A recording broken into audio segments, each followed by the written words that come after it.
Les Français sont-ils réellement détestés en Suisse? Voici le sujet de la vidéo. Les Français en Suisse, c'est comme le fromage sur les pâtes, indispensable ou de trop. Ah là là, la Suisse et ses montagnes, son chocolat, ses banques et ses avis bien tranchés sur les Français. Mais alors, est-ce qu'on est réellement détesté chez nos amis helvètes ou c'est juste une légende urbaine? Une question qui, selon moi, méritait d'être creusée. Parce que si c'est vrai, il va peut-être falloir apprendre à se faire un peu tout petit. Et c'est faux, alors, qui nous a mis cette idée en tête? Mais en attendant, si tu débarques ici, moi c'est Lily. On parle particulièrement de la Suisse, mais aussi de la France à travers des sujets comme ici. Et aussi de mon pays d'origine qu'est la Turquie. Bienvenue à toi, et aujourd'hui on va donc élucider ce mystère avec une bonne dose d'humour. On va vous expliquer jusqu'après. Et quelques vérités qui piquent. Tu es prêt? Alors c'est parti! Quelles sont les origines du cliché? Pourquoi dit-on que les Suisses n'aiment pas les Français? Alors, pourquoi dit-on que les Suisses n'aiment pas les Français? Ce genre de stéréotype ne sort probablement pas de nulle part. Mais d'où viennent-ils? Il faut plonger dans l'histoire, peut-être. Nous verrons la politique aussi. Elle pourrait être la raison ou encore la culture, je ne sais pas. Essayons de comprendre d'où vient alors cette idée. Plongeons-nous déjà dans l'histoire. L'histoire entre la France et la Suisse n'a pas toujours été paisible. En 1798, Napoléon envahit la Suisse et impose la République helvétique, supprimant son système de cantons autonome. Pour beaucoup de Suisses de l'époque, c'est une perte d'indépendance qui est forcée et ça laisse forcément des traces dans les mémoires collectives. Assez bien ancré quoi. Ensuite, la Suisse, fière de sa neutralité, s'est souvent retrouvée à devoir composer avec une France aux ambitions militaires et parfois trop envahissantes. Cette différence de vision a pu créer une certaine méfiance avec le temps. Ensuite, regardons un petit peu du côté des tensions économiques et politiques. Et même au XXe siècle, il y a eu des accrochages au sujet des questions fiscales, comme par exemple les exilés fiscaux français en Suisse, des débats sur les travailleurs frontaliers ou encore des tensions diplomatiques sur certains accords entre les deux pays. Ensuite, l'image des Français en Suisse, qu'en est-il? Eh bien, c'est un mélange d'admiration et d'agacement, ou peut-être un peu autre chose, on verra par la suite. Les Suisses ont une perception contrastée des Français. Ce qu'ils aiment chez leurs voisins sont la culture française, à travers son cinéma, sa gastronomie, Mais c'est de la merde. son art ou encore sa littérature. Ensuite, ils apprécient l'élégance et le savoir-vivre à la française. Et pour finir, leur humour et leur côté chaleureux. Il a fait ça de l'acte de nervigote, hein. En revanche, ce qui les agace, ce sont leurs côtés un peu grande gueule et parfois arrogants. Ensuite, ils n'apprécient pas l'envie qu'ont les Français de toujours trouver des leçons. Et pour finir, l'attitude des expatriés ou des frontaliers qui peuvent être perçus comme un peu envahissants sur le marché du travail. Bref, c'est un peu un mélange d'amour, d'exaspération, un peu comme un couple qui s'adore, mais qui se chamaillerait tout le temps. T'as fait la vaisselle? Ouais. Les médias jouent-ils un rôle dans ces clichés? Tout d'abord, certains médias suisses aiment titiller les Français, notamment sur leur arrogance ou leurs problèmes économiques. Des émissions suisses comme Jacobo Müller ou certains articles de presse ironisent souvent sur leurs travers. Mais ce ne sont de loin pas les seuls responsables, car les médias français y participent également. En effet, en France, on parle souvent de la Suisse sous l'angle de l'évasion fiscale ou des clichés sur la rigueur ou encore la lenteur des Suisses, ce qui peut irriter de l'autre côté de la frontière à juste titre. On pourrait également se poser la question de savoir si les humoristes et les influenceurs entretiennent aussi ces stéréotypes, car certains humoristes jouent à fond sur cette opposition franco-suisse, comme par exemple Thomas Wiesel, j'espère prononcer son nom correctement. Non. Parce que ça prouve que malgré nos votations, les étrangers arrivent encore à rentrer sur le territoire suisse. Ou Gad Elmaleh du côté français, ce qui alimente l'image de rivalité bon enfant, mais qui peut aussi renforcer certains clichés. Au final, les tensions historiques et économiques ont laissé quelques traces, mais la réalité est bien plus nuancée. Les Suisses n'ont pas de haine envers les Français, mais plutôt une relation un peu ambivalente entre admiration et agacement. C'est un peu comme ces voisins qu'on trouve bruyants et envahissants, mais qui font quand même les meilleures soirées du quartier. Je pense que vous voyez exactement ce dont je veux parler. Les clichés, c'est bien beau, mais qu'en est-il vraiment dans la vraie vie? Est-ce qu'on parle d'un véritable ressentiment d'un Suisse envers les Français? Ou est-ce que c'est juste une question de différence culturelle? Je peux dans un premier temps aborder une rivalité plus culturelle, plus que conflictuelle. Dans les faits, il n'y a pas de haine à vraiment parler, ou de rejet systématique. Des Français en Suisse, ou inversement, ce qui joue un rôle, c'est plutôt une différence de mentalité, de façon de faire, entre les deux cultures qui sont très distinctes. Parlons des Suisses, qui sont réputés pour leur discrétion, leur pragmatisme, leur côté très carré, attachés à leur neutralité. Ils vont privilégier l'efficacité, la modestie et une certaine retenue dans leur manière de communiquer. Quant aux Français, eux sont réputés pour leur expressivité, leur culture du débat, de l'argumentation et le fait qu'ils aiment exprimer leurs idées avec passion. Ce côté grande gueule peut surprendre, voire agacer les Suisses, qui les perçoivent parfois comme de l'arrogance ou un manque de respect des règles établies. Je peux vous donner un exemple concret pour illustrer ça. Ok, alors prenons par exemple une situation en entreprise. Un Français va souvent donner son avis, souvent sans filtre, discuter des ordres et vouloir négocier tout le temps. Alors qu'un Suisse attendra plutôt que les choses soient décidées de manière formelle et structurée. Ce n'est donc pas une question d'animosité, mais une différence d'attente et de fonctionnement. Bon, c'est aussi et surtout une question de personne et de personnalité, je pense. On est d'accord là-dessus. Il existe pourtant quelques points de friction bien réels, même si la relation reste globalement pacifique, il y a quand même des tensions ponctuelles, notamment dans certaines régions ou milieux, comme par exemple chez les travailleurs frontaliers à Genève ou d'autres frontières. Il s'agit là d'un vrai sujet sensible. Beaucoup de Français viennent travailler en Suisse, notamment à Genève, comme je vous le disais, ou dans des autres grandes villes. Attirés par des salaires plus élevés, cela peut donc créer des tensions entre les locaux qui accusent les frontaliers de faire baisser les salaires ou de prendre certains emplois. Non mais je te jure, tu pourrais aller retourner dans ton pays. Ensuite, concernant les logements également, et le coût de la vie, eh bien à cause de ces flux migratoires, les prix de l'immobilier explosent, en particulier à Genève et dans le canton de Vaud. Les Suisses ont parfois l'impression que les Français participent à la flambée des loyers, ils ne se sentent plus chez eux, voire même exclus de leur territoire. Et pour finir, on peur de leur parler de la réputation des conducteurs français, sont souvent associés à une conduite plus nerveuse ou impatiente sur les routes suisses. Beaucoup de Suisses râlent sur les conducteurs français qui ne respectent pas toujours les limitations, à savoir que ce ne sont pas les mêmes en France et en Suisse. Mais à l'inverse, les Français disent que les voitures vaudoises sont des voitures dangereuses. Donc, s'agit-il d'une légende ou est-ce la réalité? Que pensez-vous de tous ces points?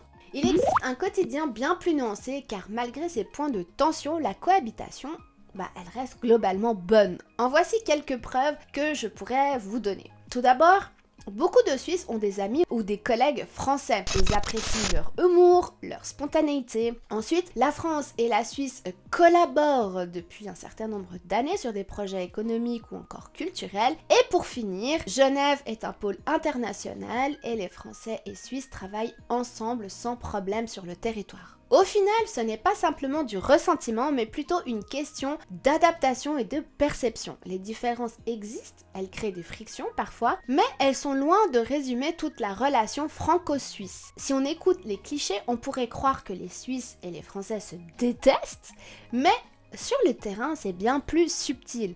Il y a des agacements, des frictions, mais aussi beaucoup de respect et d'échange. Et en réalité, les Français sont parfois perçus comme un peu trop expansifs, mais ils sont aussi appréciés pour leur créativité, leur dynamisme. De l'autre côté, les Suisses peuvent sembler froids et distants, mais ils sont aussi fiables et respectueux.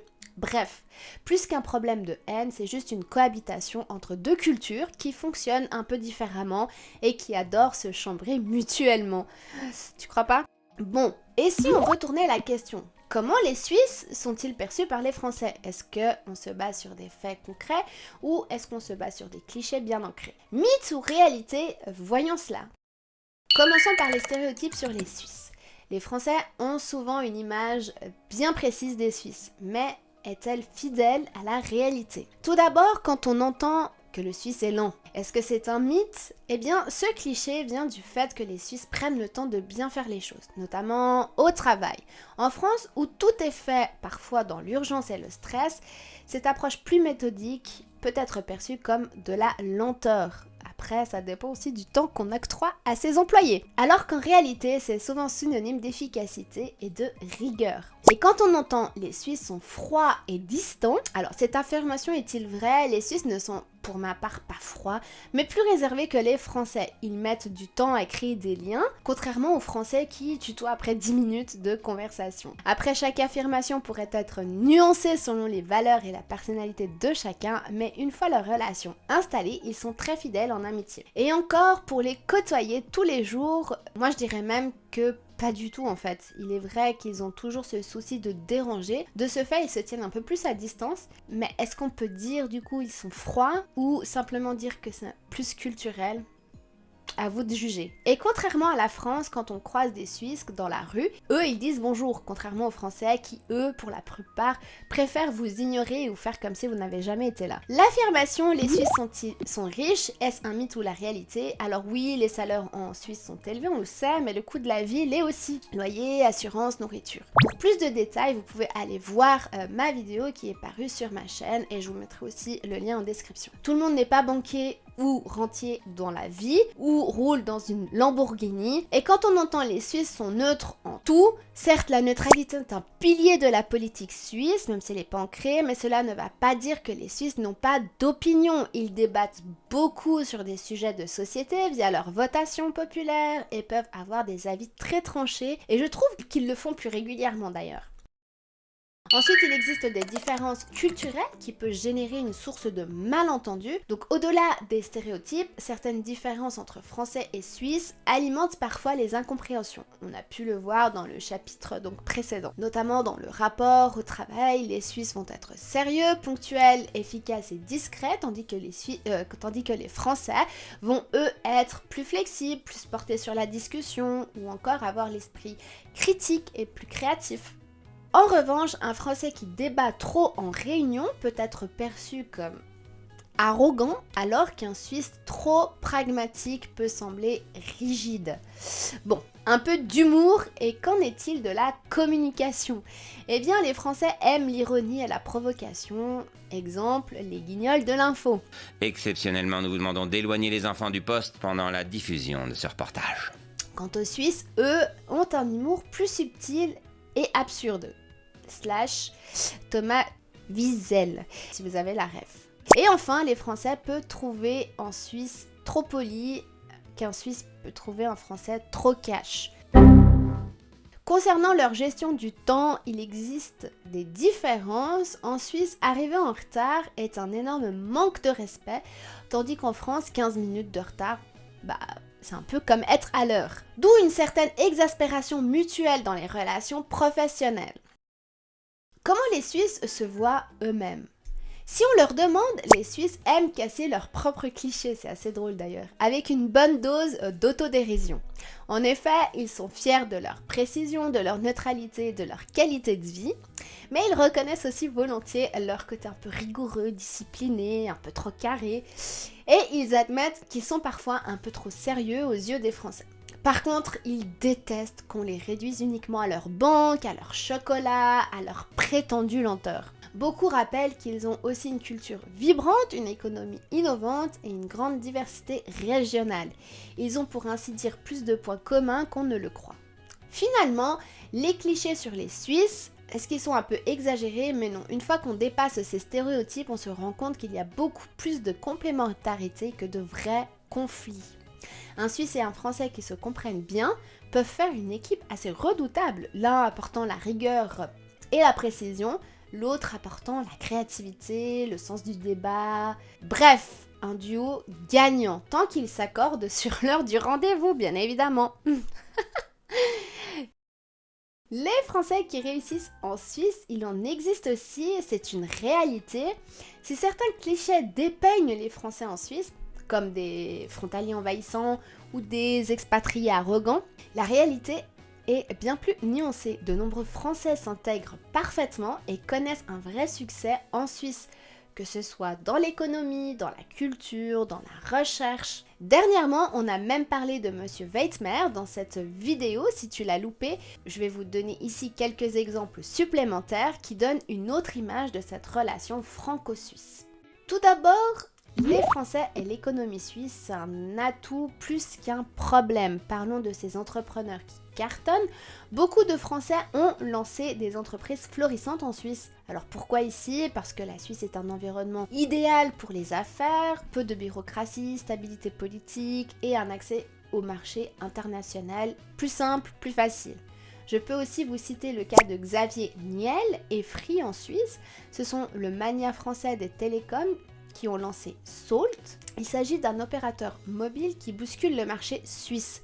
Son succès prouve que les entrepreneurs français savent s'adapter et innover en Suisse en apportant de nouveaux concepts. Ou encore des experts prisés dans la finance et la tech, tels qu'à Genève et Zurich, sont des places financières majeures et de nombreux Français y occupent des postes clés. Ils sont appréciés pour leur expertise, notamment dans les banques, le luxe et les nouvelles technologies. Mais aussi dans le domaine des chercheurs de haut niveau. En effet, la Suisse accueille certains des meilleurs centres de recherche au monde, comme le CERN, où beaucoup de scientifiques français y travaillent et participent aux avancées technologiques majeures, notamment en physique des particules. Vous avez aussi des Français qui brillent dans la culture et la gastronomie, des musiciens, des réalisateurs, des comédiens français font carrière en Suisse. Par exemple, Gad Elmaleh, humoriste franco-marocain qui a grandi à Genève et a souvent parlé de son attachement à la Suisse. Gad a quitté le groupe. Ou encore via des festivals tels que celui de Montreux qui accueille chaque année des talents français et rencontre un énorme succès auprès du public suisse. Et pour finir, dans le secteur de la gastronomie, les Français en Suisse ne se contentent pas d'exporter leur cuisine, ils l'enrichissent et fusionnent les saveurs. Certains chefs étoilés français sont devenus des figures incontournables de la gastronomie suisse, attirant des gourmets du monde entier. Alors pourquoi ces Français réussissent-ils en Suisse? Tout d'abord parce qu'ils savent s'adapter aux mœurs, aux cultures et à la façon de faire des Suisses. En effet, ceux qui réussissent comprennent rapidement que la Suisse ne fonctionne pas du tout comme la France. Ils respectent la rigueur suisse, apprennent à être plus discrets et adoptent un style de vie plus pragmatique. Ou alors parce qu'ils apportent une vraie valeur ajoutée à travers leur créativité, leur innovation, que sais-je. Les Français qui réussissent ne sont pas juste là pour profiter des salaires suisses, ils contribuent réellement à l'économie et à la culture du pays. Et enfin, parce que la Suisse reconnaît le talent et le mérite. Effectivement, contrairement aux idées reçues, un Français qui travaille bien et qui respecte les codes suisses peut grimper les échelons très rapidement et je peux le confirmer personnellement. Car le système suisse favorise souvent l'expérience à la compétence et plus qu'au diplôme ou encore le réseautage. Alors, peut-on dire que les Suisses détestent les Français ou est-ce que c'est juste une belle histoire qu'on aime se raconter entre tensions historiques, différences culturelles et succès éclatant de certains Français en Suisse? On voit bien que la réalité est quand même bien nuancée. Où il y a des frictions, oui, on se chambre presque comme dans un vieux couple, mais au fond, on s'apprécie bien plus qu'on ne l'admet. Mais du coup, vous en pensez quoi? Avez-vous déjà ressenti, vous, une tension entre les Suisses et les Français et inversement? Ou est-ce que c'est juste un mythe entretenu par les médias? Et est-ce que ça reste, pour finir, que des clichés? Partagez vos anecdotes et commentaires et promis, on débattra sans s'envahir. Enfin, on va essayer. Et bien sûr, si cette vidéo vous a plu, comme un bon expatrié en Suisse, installez-vous confortablement ici en vous abonnant. Ouais, je savais pas trop comment amener ça, du coup je me suis dit que c'était peut-être une bonne idée de dire ça. Mais maintenant que je le dis, je suis pas très sûre. Bref, je vous souhaite une toute belle journée, nuit, que sais-je, à quel moment vous regardez cette vidéo. Moi, c'est sur ça que je vais vous laisser. Je vous retrouve toutes les semaines avec une nouvelle vidéo. Alors pour l'instant, je me suis tablée sur le samedi. Donc voilà, mais si vous avez envie que ça change, je crée ces vidéos pour vous. Donc n'hésitez pas à me dire à quel moment pour vous serait le mieux. Je vous fais des gros bisous et je vous dis à très vite pour une nouvelle vidéo. Des bisous, ciao ciao.